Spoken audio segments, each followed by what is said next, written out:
Hi, thanks for stopping by. I would like to share with you a little story today about my fourth great grandfather, and a little bit about my fourth great grandmother. This is Samuel Henderson, and he married a lady by the name of Mary Polly Goforth.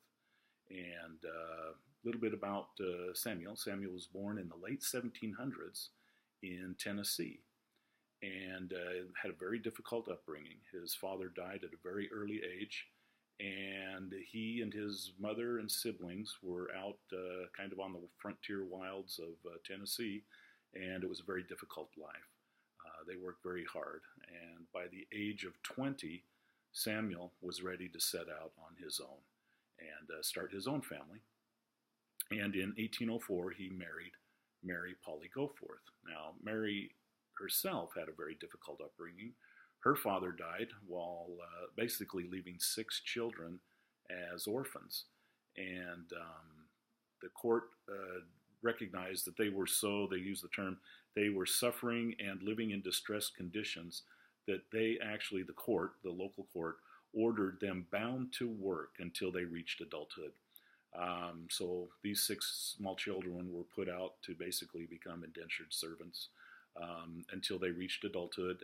And of course, I think Mary was quite glad to have a marriage proposal from Samuel, and she could actually set up and become the head of mother in her own household. And I think that was a wonderful thing for both of them on that.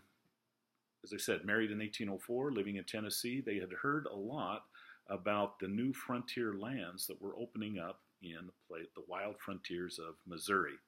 And so they decided that they would head out that way. In 1809, they pulled up stakes in Tennessee and moved to a small little place called St. Genevieve, Missouri, on the west bank of the Mississippi River. This was a small little French frontier post, but all of that changed in 1803 due to the Louisiana Purchase. And so this area opened up. There were a lot of French, African Americans, Germans, Native Americans. Some were very transient, looking for their next big adventure to move on to. And the whole area really started to boom. Shortly thereafter, Samuel bought some farming land out in a place called Bellevue, Missouri, which is south and west of St. Genevieve, near what is today the Mark Twain National Forest.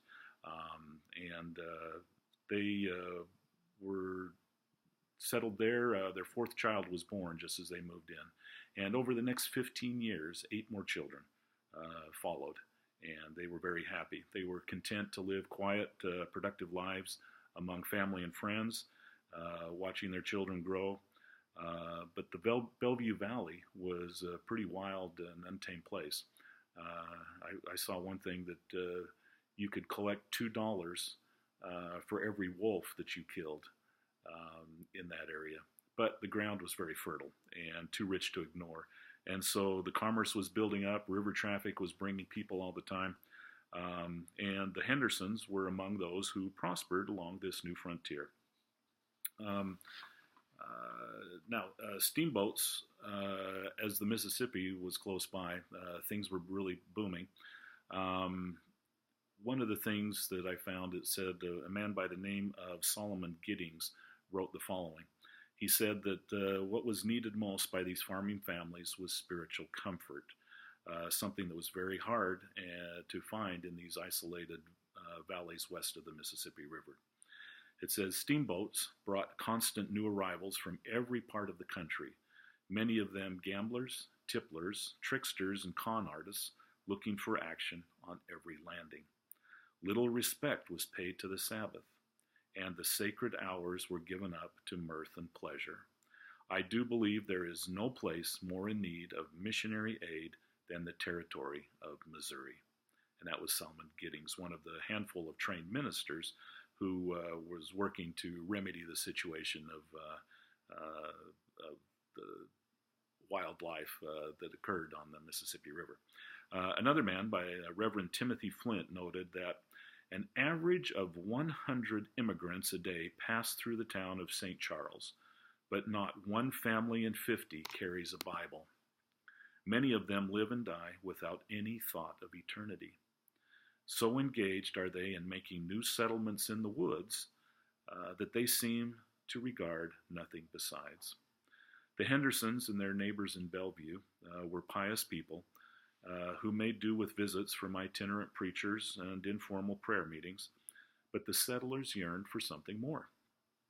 Finally, in 1816, there were enough worshipers to form a real congregation. Salmon Giddings organized the territory's first Protestant church in July of 1816, and those in attendance were administered the sacrament the following Sabbath, a solemn and delightful season to many, including Samuel, who was one of the original members of that congregation. The Bellevue Presbyterian Church became the center of learning with the construction of a log building serving as both church and school. Bibles and tracts were distributed among the valley's residents.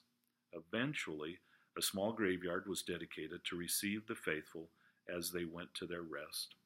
It was in this quiet cemetery that Samuel buried Mary in December of 1825, after both she and her 10-month-old baby George died the same day. Cause of death for both, unknown.